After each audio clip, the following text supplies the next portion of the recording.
We all live on the same earth.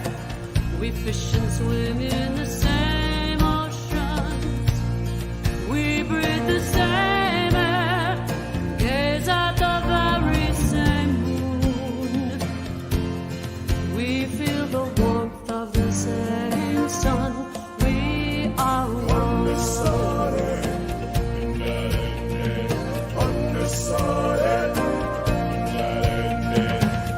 I have sisters in Nicaragua. Their skin is burning from the chemicals used in the fields where they make their living. I have brothers in Indonesia. Their eyes are stinging from the burning of rainforest trees to clear them for grazing. We all live on the same earth. We fish and swim in the same oceans. We breathe the same air and gaze at the very same moon. We feel the warmth of the same sun. We are one. We are one. We are one. We are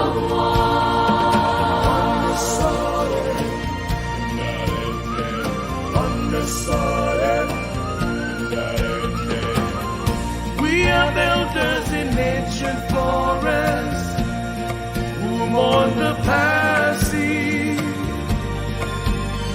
of species of flowers and birds crowded out by our taking.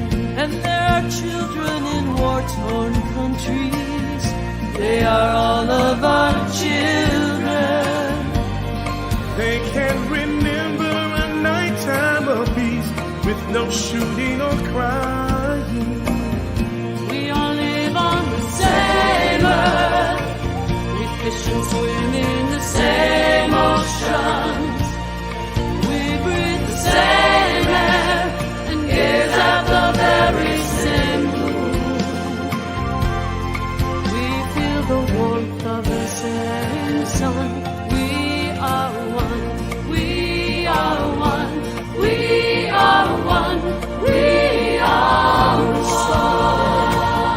We all live on the same earth. We fish and swim in the same oceans. We breathe the same air and gaze at the very same. The very same moon. We feel the warmth of the same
And all it wants is the opportunity to appear.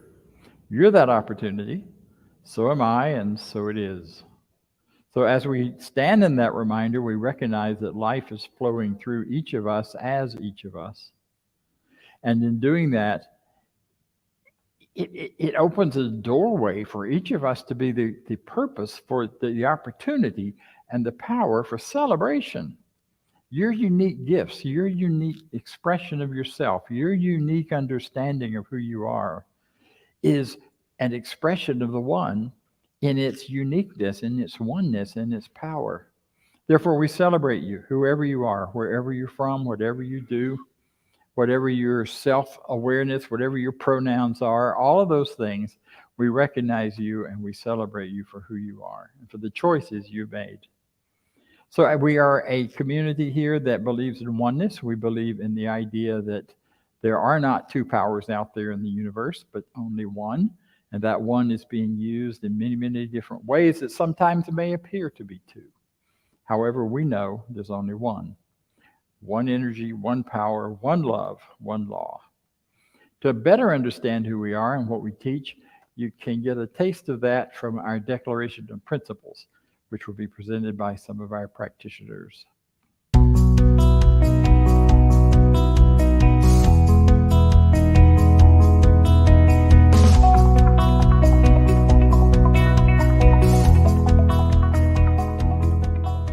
I believe in one God, one absolute power and first cause to all things. I believe that this power is perfect love and creates out of a desire to express love. I believe all thought is creative, and how I choose to think creates my personal experience. I believe in the unity of all life and the immortality of the individual soul, forever unfolding. I believe in the eternal goodness, the eternal goodness of God, the eternal loving kindness, and the eternal givingness of God to all. And so it is. And so it is. And so it is.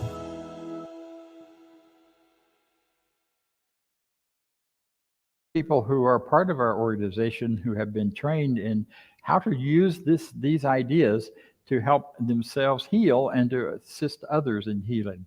We began as a teaching healing ministry many, many years ago, about 100 years now, and we continue with that as our core, whether we're healing a conscious idea, whether we're working on healing a physical expression. So a practitioner is someone who is trained in that to do that work for themselves and for other people. So today we have one of our lead practitioners with us who's going to come and share some good ideas and some good words, as well as take us into a spiritual mind treatment. Judy Ailey, thank you.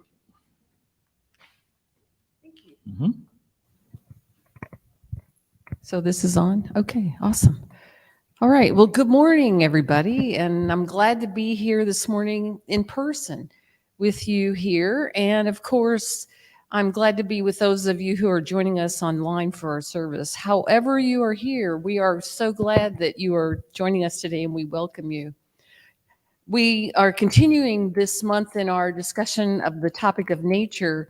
And my understanding is that today is focusing on embracing the good in all things.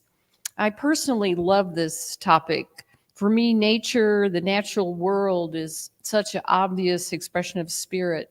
In this teaching, we frequently say, God is all there is, or God is everywhere, or it's all God.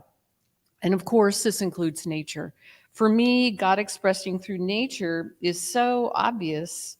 And for me, when I am in the natural world or in nature, it surrounds me, I feel the oneness and connection with all of life and with spirit. There is a oneness that we experience on the physical level with nature because we know that all creation, including all of us, springs from the same source. And the diversity of life, it's infinite, and it fills me with amazement.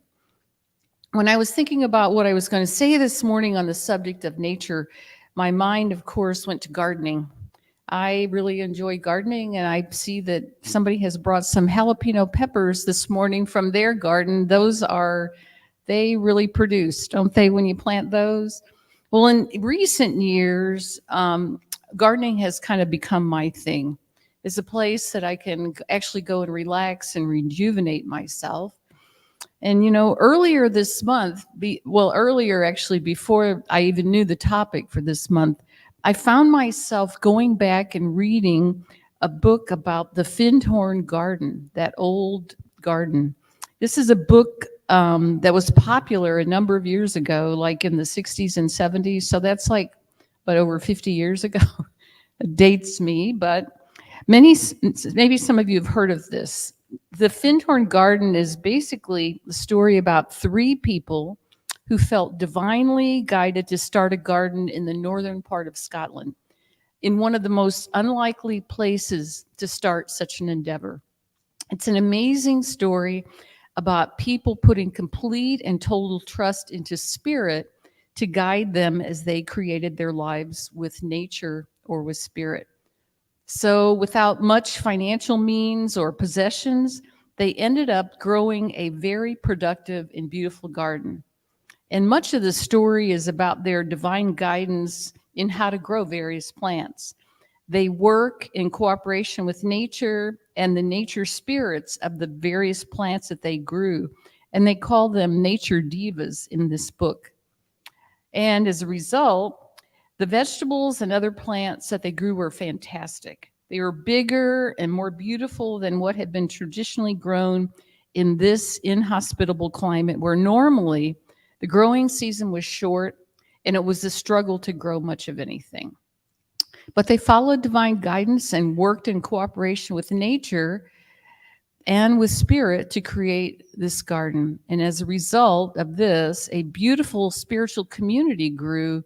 And eventually their focus became on growing and nurturing individuals through their co-creative guidance from nature and spirit. And it became a world-renowned spiritual community. So with those thoughts, I just ask us to ponder the idea of our oneness with nature or spirit and ask ourselves, what would we work with nature in a co-creative process to create for ourselves? I think nature or spirit or God, whatever word you want to use, is always there and waiting for us to recognize and align ourselves with it to co-create some kind of goodness in the world. So what is that goodness that spirit is just desiring to create through your life and through my life? So on that note, I want to now lead us in a spiritual mind treatment. So if you're at home or here in the room, just allow yourselves to be calm and centered and just take a couple of nice, slow, deep breaths. As I say these words in the first person for myself, please accept them for yourself. I just take a moment, I take this moment in time to recognize that there is only spirit, there is only nature, there is only God, and that this presence is all that there is. It permeates every single bit of life, everywhere. I know that as I look outward into my world, all that I see is spirit, all that I see is God, and that I know as I look inward inside myself that this spirit is alive and well and guiding me and directing me. So I just allow myself to sink into this knowing that I am one with this power, one with nature, one with spirit, and that God is desiring to express through my world, through me. So as I know that, and I know my unity with spirit and with this presence of God, I know that all is well in my world. I know that this presence and power can accomplish all things in my life. So I just take this moment to know for myself the truth of who I am, that I am a divine spirit operating in the world, that the truth of me is vibrant aliveness and vibrant health. The truth of me, and I am grateful for all these truths of myself, that I am living a life of opulent abundance, that I am living a life of meaning and clarity, that I bring goodness to the world. So today I just take my desires and know that and claim that, yes, that they are fulfilled, that Spirit always says yes, that I am divided and divinely led in every step of the way. It may not seem obvious to me in the moment, but I put my faith and my trust knowing that this presence only desires the very best for me. I turn away from any idea that I am alone, that I'm victim to anything, that Spirit is withholding from me. I turn away from any idea like that, or that there's a necessity of struggle and strain and difficulty. I turn away from all that. Instead, I just look through the eyes of faith and clarity and know that the truth of me is that all is well and that all is unfolding perfectly in my life. So it was with a grateful heart that I offer this treatment and these words to all who are listening here and out in the internet and the ethers, and knowing that the world is expanding in a positive way, that Spirit is expressing as we allow it to express in our lives. So I'm grateful for this. I release this treatment now, knowing that it is so, and so it is. All right. I think we have some wonderful music coming up, and here we go. All right, music for reflection. It's all good. Carol Vasquez.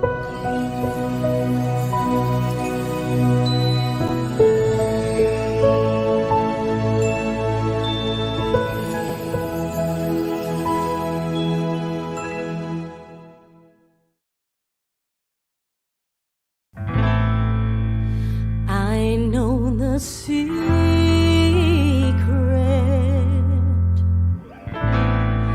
that sets me free.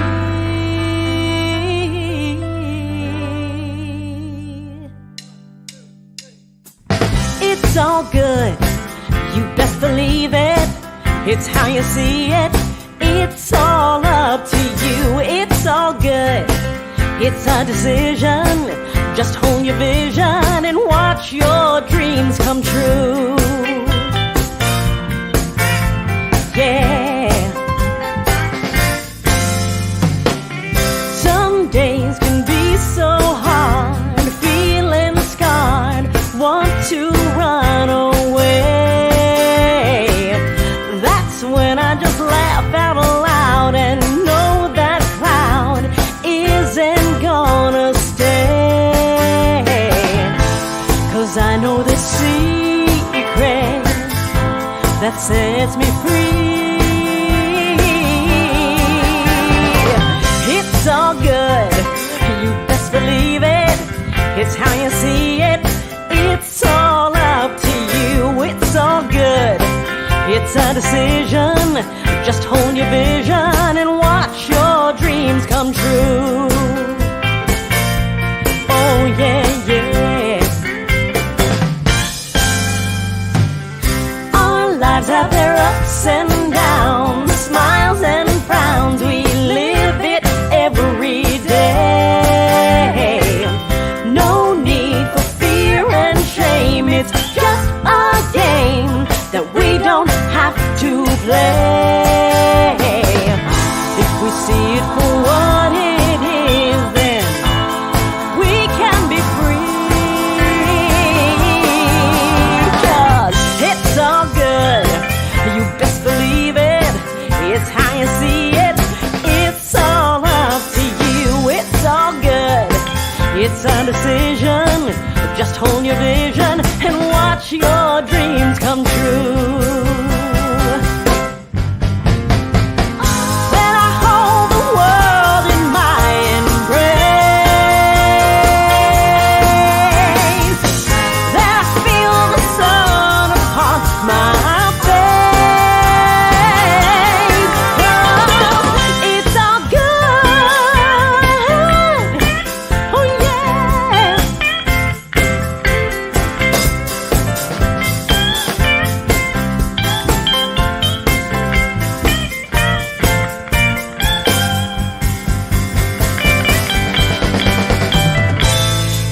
I know the secret that sets me free. It's all good, you best believe it. It's how you see it. It's all up to you. It's all good. It's a decision.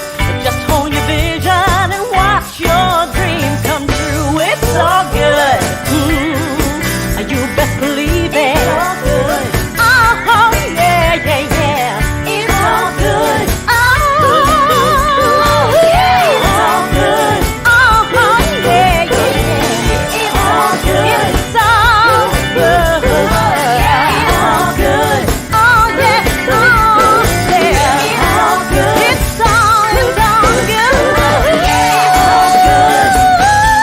It's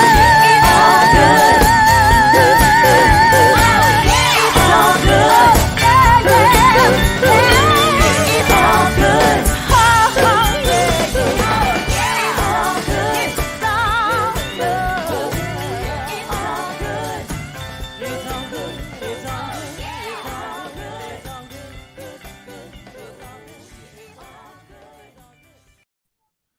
It's all good, or is it?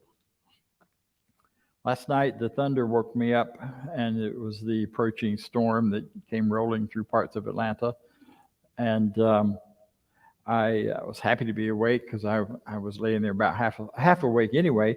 And so I thought, well, I'll get up and move my plants off the porch and out into the yard so they'll get the natural rain and I won't have to water them tomorrow. So I did. I got up and I went to the door, and as I looked out through the glass door to my little porch area, the combination of the water droplets in the air and the street light, and there was this amazing spider web right outside, coming to the side, not really in front of the door, but off to the side. And I looked at that and I thought, wow, this thing was huge. It covered that whole side of my porch area. And I knew I've seen spiders out there before, so I wasn't concerned about it. I just saw it and went, wow, that's pretty cool. And proceeded to open the door and step right out. And as soon as I did, this spider swung down on her web and landed right here in my face. And of course, she looked that big. She wasn't. She was only about that big. But in the middle of the night, half asleep, it was terrifying. And I thought, thank you, Spirit. You're giving me something to talk about tomorrow, because I didn't have an opener yet for this talk. Well, I didn't need that spider for an opener, but apparently I did, because it reminded me so much of my history with spiders, which has not been pleasant. When I was a little kid, my grandmother's house was kind of wet. It's Florida, and in Florida we got every bug there is, and they all come in the house every chance they get. And these spiders would be on the wall behind the toilet in her bathroom.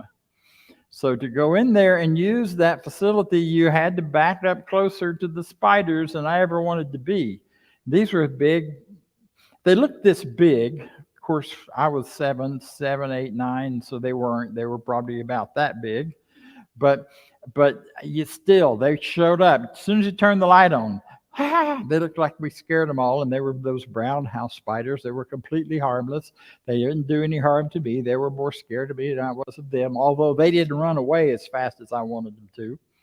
So I kind of grew up with this kind of fear of spiders, and it stuck with me for a long time until I learned that spiders aren't so bad after all.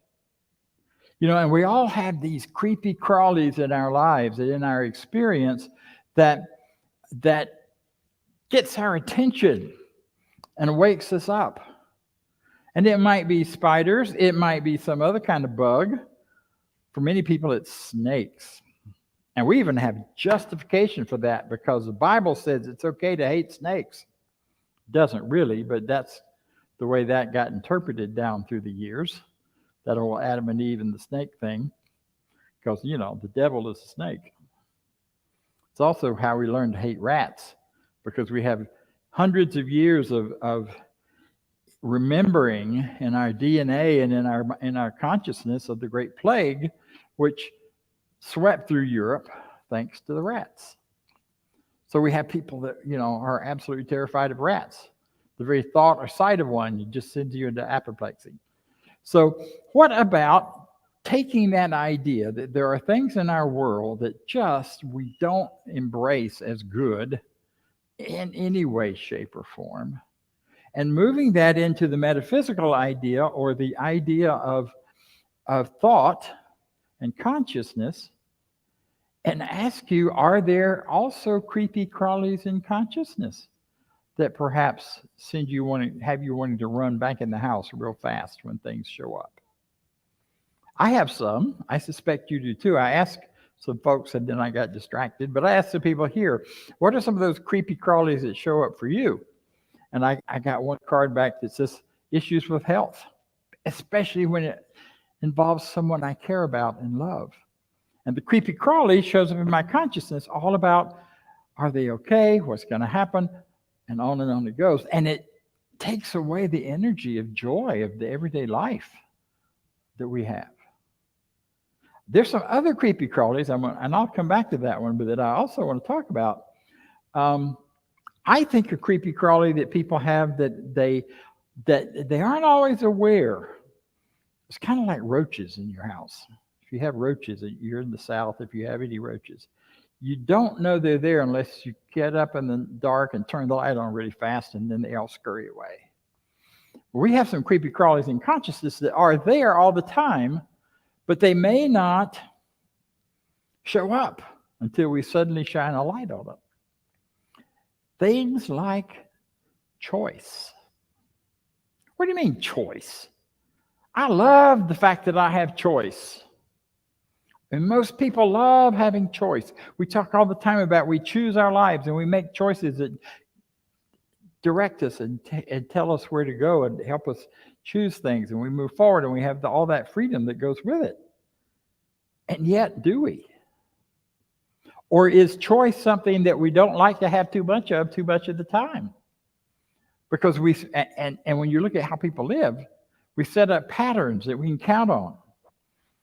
I don't get up in the morning and choose whether I'm going to have a cup of coffee or not. My choice is made. My pot is waiting for me, and the brand I like is waiting for me, and everything is set. If I had to choose every morning what I'm going to have for coffee or how I'll start my day, it'd take a lot more effort and work. So we set up our lives where we make a choice, and then we count on those choices to self-perpetuate and just keep going. But I would suggest to you that there's a creepy crawly element to that we may not be happy with, that invites us to choose differently again and again and again. And sometimes that can be terrifying. I had a sabbatical several years ago that you guys have heard me talk about before, where I had great complete freedom and choice. It did come down to getting up in the morning and deciding not only what am I going to have for breakfast, what am I going to eat the rest of the day, and where am I going to go, and how am I going to live today? Because I had total freedom. I was in my car. My daughter joked about me being homeless. I wasn't really homeless. I had a home. But I was living for several months on the road, going from place to place where I was doing workshops and things. But in the between times, I had no plan. And I loved it, because the idea was, if spirit is real, and if this is a real thing, then I can learn to hear that voice and follow it into my next greatest experience, whatever that might be. And shortly into that trip, I was camping out in the Four Corners region on an Indian reservation. Not sure I was really supposed to be there, but I was there, and I suddenly realized that I had all the choice in the world. I could choose to stay. I could get up the next morning and choose to go somewhere else. I could choose to enjoy my evening by journaling and writing or singing and dancing because nobody could see me, or do whatever I wanted to do. You know what followed that idea so fast? It was amazing. Absolute terror. Because you see, we're told we can choose, and we believe that in our teaching, that choosing is what life is all about. But at that point in my life, I still had enough leftover idea that if I made the wrong choice, something bad would happen to me or somebody else, or maybe my car that had no business being up on top of the butte that I had driven it up on top of, that barely made it up over the rocks and things, wouldn't make it back down. Or maybe I'd made a wrong choice by staying up, or by having this great, I had a bonfire outside my tent. It was this great big bonfire that I thought, oh goodness, all these people, these Indians on this reservation are going to see it and they're going to come after me because I'm not supposed to be here. And I'd heard horror stories about that, and all of a sudden I got scared. So those creepy crawlies were coming into consciousness. So right behind choice came fear. Right behind the idea of freedom came fear. You know, freedom is something we have to do. We have to be active in it. Freedom's a verb. You can sit here all day and talk about how much freedom we have, but if you don't do anything with it, you kind of don't have it. It's just a possibility, it's a potential. So what does all that have to do with anything? It has this to do. And that is the idea that once we get clearer about, once we begin to feel those fears, they will guide us back to the truth. Because I sat through that, and I meditated, and I treated, and I put more wood on the fire, and I stayed with it, and I let the fear roll through me. And then I began to hear the voice in my head that reminded me, that said, Spirit always says yes. When you know what you love and you choose what you love, Spirit says yes.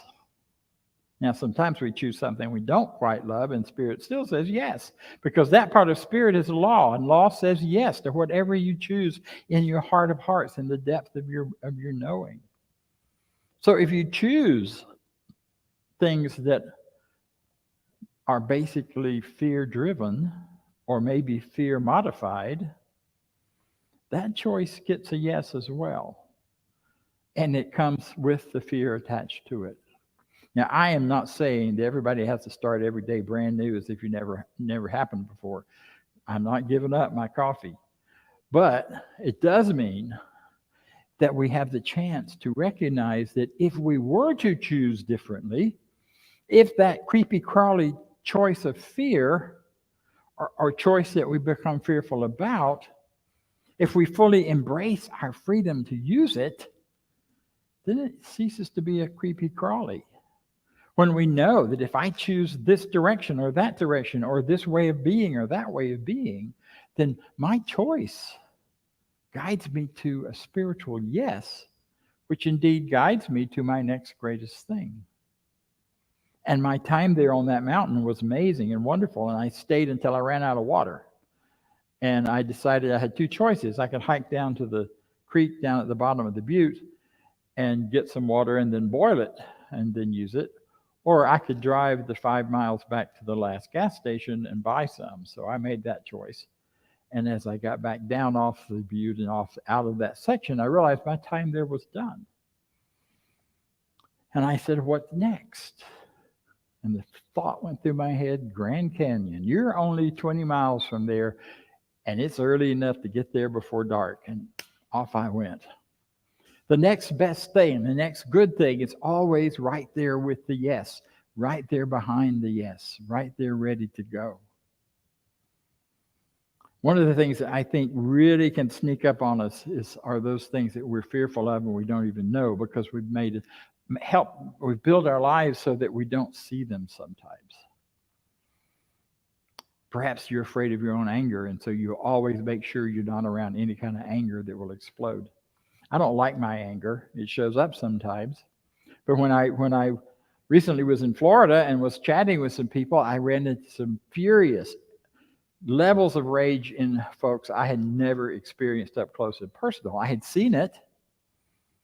And I have to say there were a couple of moments there where the fear kicked in for me, that not afraid of them, but afraid of my response to them. That I would get right up in their faces like they were getting up in my face about politics and the world and all sorts of things that we were talking about that I didn't want to be talking about, and I couldn't figure out a way to get out of it kindly. So finally I just said, I got to go, and walked away. and walked away and took care of myself in the process. But that, and I'm glad I did, because my fear was giving me a signal that something was happening here that could get out of hand. Fear's not a bad thing. Fear guides us to our next higher good. Now, when it becomes so huge that it totally incapacitates us, yes, then we need to learn something different. But when it's just a creepy crawly that shows up and says, maybe this isn't safe. Maybe this isn't for you. Maybe this isn't what you need to do. Then listen. Now, I told you that my experience with spiders has grown and changed over the years. In the 90s, when I lived here in Atlanta, I met some folks who were involved with Native American spirituality, and I got really involved with that for a while, because my idea of spirituality is to learn all I can from anywhere I can, and I did. So I was working with a wonderful gentleman named, his Indian name translated meant walking crow, and we did some sweat lodges. And in the second one, he started rattling a rattle, and there were a bunch of us in the sweat lodge. He started rattling a rattle, and all of a sudden, all over the inside, and maybe it was a group hallucination, we all agreed we saw them, maybe they were physical, but as he rattled and chanted, spiders showed up all over the inside of that sweat lodge, crawling up and down, crawling all over us. And he said, stay calm, don't be afraid. These spiders are grandmother spirits, and they're bringing health and healing. I had the forethought to sit still, even though I have to tell you that I wanted to run screaming out of there, because they were all over me. But the more they crawled, the more I felt loved, and the more I felt okay, and the more comfortable it was. And the person sitting next to me kind of leaned over and passed out. And I went, oh dear, he really went out, because it was really hot. It's one of those really hot things, they do it, they get you hot and they sweat and you hallucinate and do all sorts of things. But if it was, like I said, we all hallucinated the same thing thanks to the song and whatever, if it was a hallucination. But the spiders were crawling and they were all over us. And then he ended the chant, hit the drum once, and they disappeared. And along with that went my fear of spiders. So even though when I stepped out the door and was startled by that spider in my face, I was quickly over that and simply held up the part of her web and put her over on the door frame so she'd be safe. And I went back to the rest of my plan to put the plants out. The other thing I learned that day with that spider energy is it is all about intention and belief, because we all came out of that feeling absolutely refreshed, alive, and full of energy, except the one young man sitting next to me who'd passed out. And we had to carry him out. And so we're sitting him up and we're rubbing his back and we're trying to get him revived, and he's breathing okay and that kind of stuff. And suddenly a spider came out of the grass from right behind him, ran right up his spine, right over the top of his head and his nose, and down the front, and disappeared. And as soon as it disappeared back into the grass, he woke up. Now, those are magical, wonderful stories. They can only happen because of the consciousness of the people involved being raised to a level to experience and see that. You get to decide whether it was real or not, whether those were physical or not. I know that sitting there, it sure looked real. And as soon as it was done, he was awake. And grandfather, we talked to him about what he had experienced, and he just felt himself sink into the earth and disappear. And then he was pulled back out by a spider. So consciousness is an amazing thing. We are just cracking the surface of what consciousness can do and what consciousness knows about for us as human beings. So these creepy crawlies that we experience in nature are really there to push us beyond our limits, to push us beyond those comfortable places we have been so far, to guide us into a higher, bigger, greater way of speaking and knowing and believing. Back to the fear of health, the fear around health. You know, we get so caught up in what the doctor says, what the diagnosis says, how things are going to turn out based on that, that sometimes we forget there are other elements involved. I remember well my teacher saying that when the doctor tells you this is gone as far as it can or it's incurable, all the doctor is telling you is their limited knowledge. They're not telling you about anything about your ability to heal. And I have so many stories that support that. I had a dear friend, and before I was ever in this teaching, back as a Baptist minister, she was in my center, and her son, she worked in an emergency room at a hospital. Her son was brought in, having been in a horrible car wreck. His head was distorted because of the bones were broken, and his jaw was broken, and his face was squished. And they immediately started to work on him. And she was there in the emergency room when he was brought in. And they started with the life support, and they started with all these other things. She said, no, you're not going to put my son on a respirator. You're not going to do any of those things. If it is his time to go, he will go. If he can live, then he will live on his own terms. And then she began praying, and she called all of us and all of her prayer group, and we started praying and visualizing and imagining him return to perfect health. And I'm here to tell you that when he returned to perfect health, his head looked a little funny. He had a great sense of humor about it. His speech was sometimes a bit of a problem, but his spirit was huge. His love, his capacity to care, his capacity of love for others and his mother and his whole family. She said, in retrospect, it was the hardest thing she ever did. Can you imagine? Say, don't do this for my son? When all the science said we should. But her faith knew that if they started that, it would be the rest of his life. And she didn't want that for him. She fully believed that he could restore himself through the magic, through the ordinary everydayness of nature. We know now that the brain restores itself. The brain creates. We used to say, once you got all the brain cells you'll ever have, and now they start to die. Well, that's just not true. We know that now. The brain restores itself. The brain builds newness. We also know that other parts of the body can restore and rearrange what their function is. The brain can do that. What has always been the right, the left side. If there's an injury, another part of the brain will pick up what the other part can't do anymore. And yet we are caught in those creepy crawlies that tell us that we're limited by what someone else says, that we're limited by what we thought we understood. We talked a few weeks ago that, today's magic is tomorrow's science. We are learning more and more how this body is such an amazing array of creepy crawlies.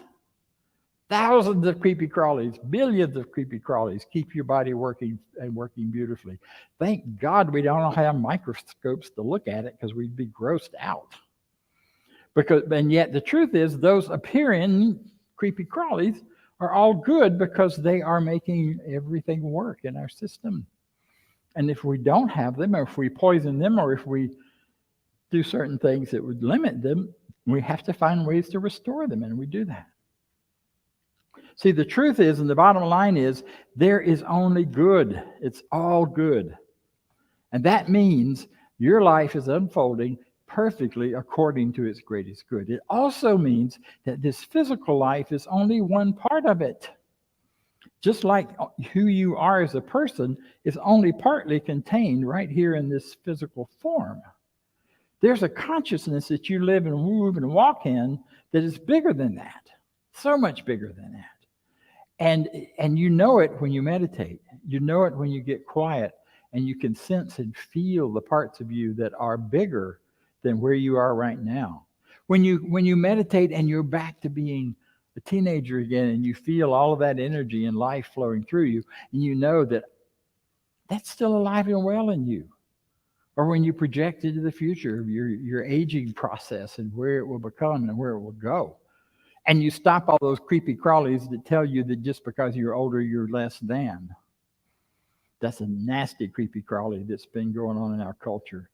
We are teaching people after a certain age, you're supposed to just start to fall apart, and it's okay, and you should. And if you're not, then you're not doing it right. And that's just not true.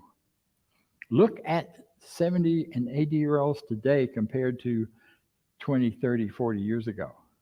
We are living very different lives than our grandparents, only because they just didn't know yet that they could do that they could carry on with a kind of vitality. And they got tired. And they let those creepy crawlies take word in them, rather than using them to catapult themselves into a greater knowing, into a greater expression of life. So whatever the creepy crawlies are that are bugging you, however those bugs show up, I invite you to don't get out the bug spray, don't stomp them, embrace them, and find out what they're there to teach you. Find out what they're there to show you. If you had creepy crawlies watching the screen this morning in that opening song, which showed some pretty amazing things happening with the earth that are pretty uncomfortable, some of them. But if that sparks something in you to say, that's a creepy crawly I don't want to continue to see happening, then this is your chance now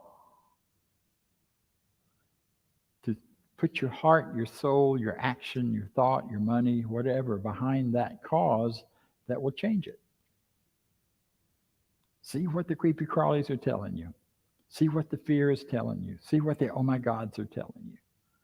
Because it's the message of moving you toward a greater expression of yourself. Because you are wonderful, so am I, and so it is. Thank you.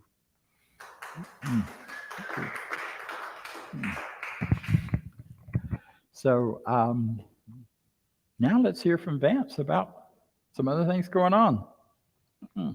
Thanks, Dr. Bob. Awesome talk. It was funny, he was talking about spiders this morning, and there was one over by the board when I first came in this morning. I'm like, you can just hang out there, it'll be fine. So this teaching is so amazing, what we can learn and do and be in our lives. And with that, we share this message around the world, and I'd like to do our affirmation of prosperity. And you can donate at www.cslmidtown.org or click on the QR code and it will take you right to the donation site. You can do a one-time donation or set up an ongoing donation. So if you'll read with me, I live in a universe of abundance. As I freely and joyfully give, I join in the divine flow. And all that I share with life returns to me multiplied abundantly. And so it is. Back to Dr. Bob for announcements. All right. I don't have a lot of announcements. Most of them you probably already know about. We have a meeting on Tuesdays at noon, which is basically a prayer request, a time to discuss kind of what's going on in your life and what your request is for greater expression, greater truth, greater freedom. And it's online. It's on our Zoom meeting site, which is the one that we use for everything. We also have coming up in September, I'm excited to tell you that I'll be teaching a class called The Everyday Mystic. Now that may sound wacky and woo-woo to you, and if it does, then I invite you to come to the class to get over it, because it's not. This is an opportunity to look at this whole thing of mysticism, which has been so mysterious and so magical and so strange, and really take a look at how is that functioning in your life and my life right now. And is there a way for you and I on a day-to-day basis to feel that sense of guidance and direction and know that, yeah, this is the best yes for me. This is the best choice for me today. This is the brand of coffee, whatever the guidance is you're looking for. And instead of learning about mysticism, this is not going to be a class to teach you about the history of mysticism, because it's very ancient. It's been around as long as humans have been around. However, It's a class on practicing and finding your own everyday mystical practice that allows you to live more freely and to live more openly. So I really encourage you to consider it. Next week, we'll have some more information up about how to sign up. But right now, you can go to our website, cslmidtown.org, and do that and register. And we've already got some folks registered for it. So I'm looking forward to this to be a great adventure in truth and in knowing. Okay, so here's the bottom line, the finish line, and that is our closing affirmation, which I know and truly believe is what is true for me, and I'm counting on it being true for you as well. So if you'd like to join me in reading it aloud, here it is. I leave this place now knowing something better than I knew before. I go forth into the world with a heart full of love and a mind full of good sense. I look at the world in a greater way, knowing I have within me everything I need to create the life I desire. Give thanks for this understanding, and I am grateful for the spirit of life that lives through me, and so it is. Thank you all very much for being here. See you next time. Oh, next week, Cynthia will be speaking. Too late. Anyway, she'll be here for those who are in the room, and we'll be speaking. I will be speaking to the community in Louisville, Kentucky.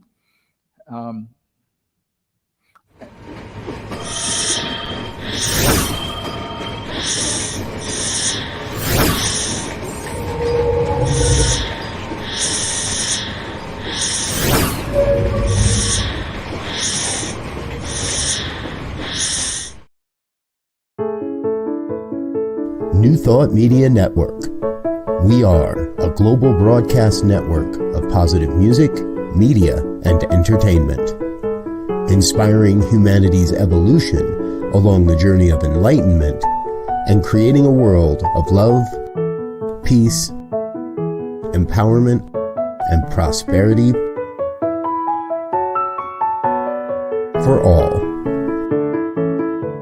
New Thought Media Network. Positively inspiring.